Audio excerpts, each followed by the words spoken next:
Here are 20 things the mistakes that all Minecrafters do, and if you're still making them, you should probably die. Now, if you're like me, you probably have garbage organizational skills. Now, this is actually pretty bad because because I guarantee you, at least 10 minutes in your world, you'll end up losing stuff and you'll never find it again. So you should fix your organization because it's gonna cost you dearly. Now, if you're planning to build something big, a lot of your effort is going to go into the resources, and that's understandable because it will take a lot of stuff to build this, but there you go. That's nice. But actually adding a bunch of little details is factually where most of your effort should go, because that's kind of what I think most people are attracted to anyway in terms of like building. I would know because I have a city series. Focusing on just the little tiny stuff like those, like the little details like this, actually goes a long way, and it can overall just really affect how people view your structure. Now, if you're a noob at the game, you probably think the last thing you can do in Minecraft is beat the Ender Dragon, but it's actually not correct. Actually, real players know that there's so much more to do than just defeating the Ender Dragon. This isn't the end of the game. If you go here, advancements, you can see all the things you can do. How do I scroll? I think I'm in creative, so I can't see that much, but there are a ton of advancements you can do as seen on screen. So definitely, it's like Xbox achievements, just collect them all. You know, it's a great thing to do to spend time.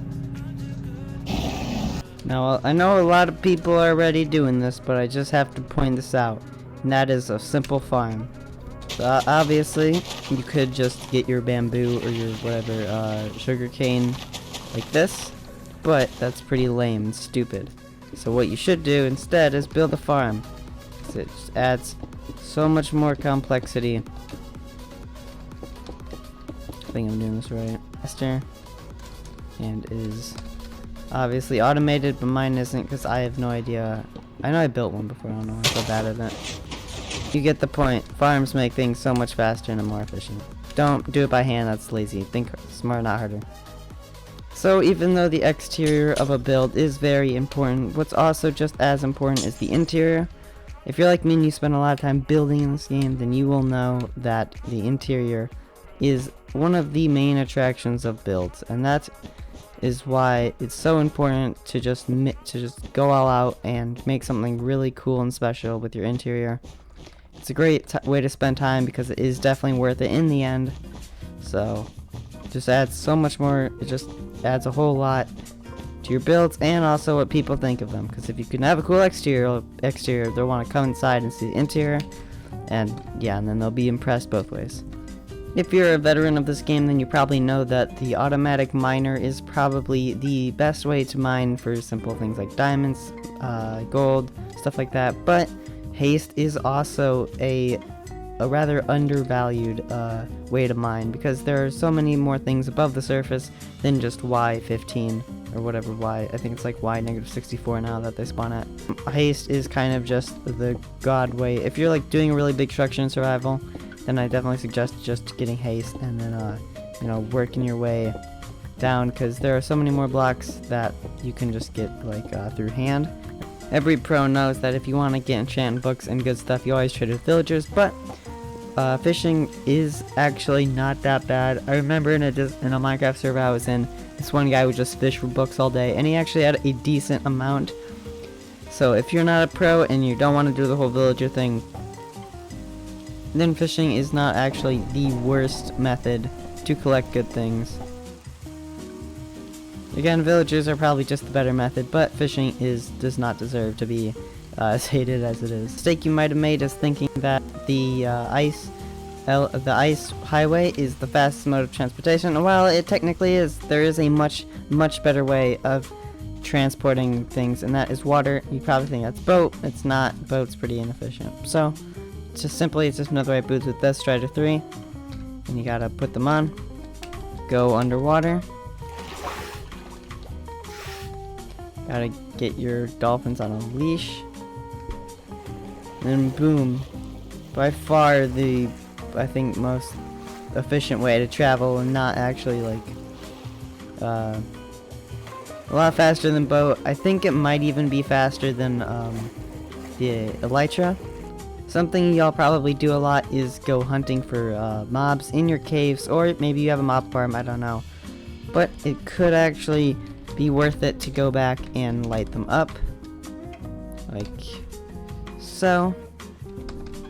That's simply because you will have to stress a lot less about mobs just coming in, spawning, destroying everything. Especially in like those big tunnels with the AFK miner. Not really AFK, but automatic miner. It's just a definitely good idea just to go light up everything, get those mobs out. I've actually heard that if you do have a mob farm, it can help because of the render distance and how they have now less space to spawn, so they'll all spawn in your mob spawner. So yeah, just a little cool tidbit that you probably didn't know, but now you do, and that's probably gonna help you out. Listen to my advice in the first tip.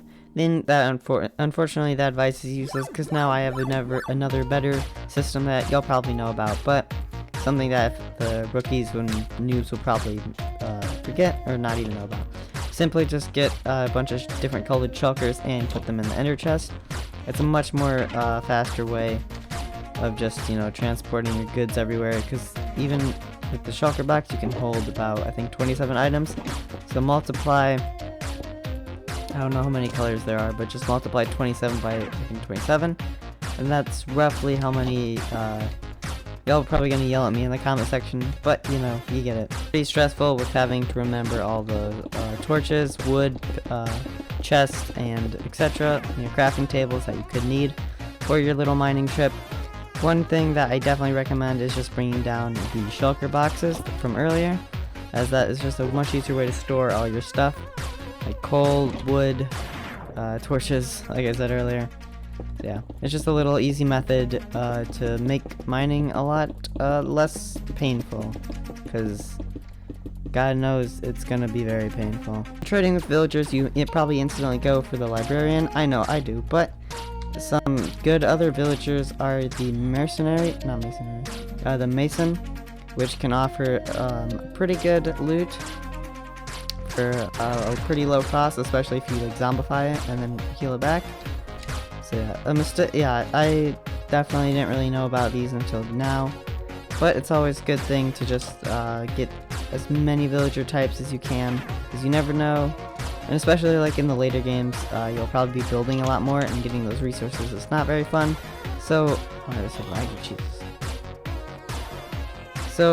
getting some ones like the mason that can help you get materials is definitely a underrated G, and definitely recommend it. What a lot of people would do, and even I used to do this, is just go around and in order to spawn proof your builds, you just kind of slam torches everywhere, but there is a much better way to do this, and that is simply by hiding the lighting under here, under the floor, and then place it with a carpet, or maybe like put it on the wall and put a painting on it.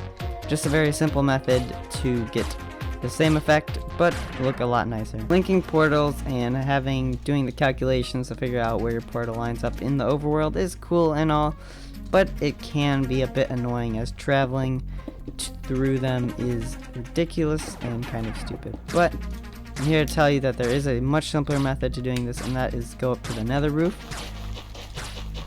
If you search on YouTube, it won't be very hard to find, but you can actually get onto the nether roof in survival, and thus you can have like this whole nether hub, and a lot safer than going through the nether, because you don't have to deal with mobs and gas and all that.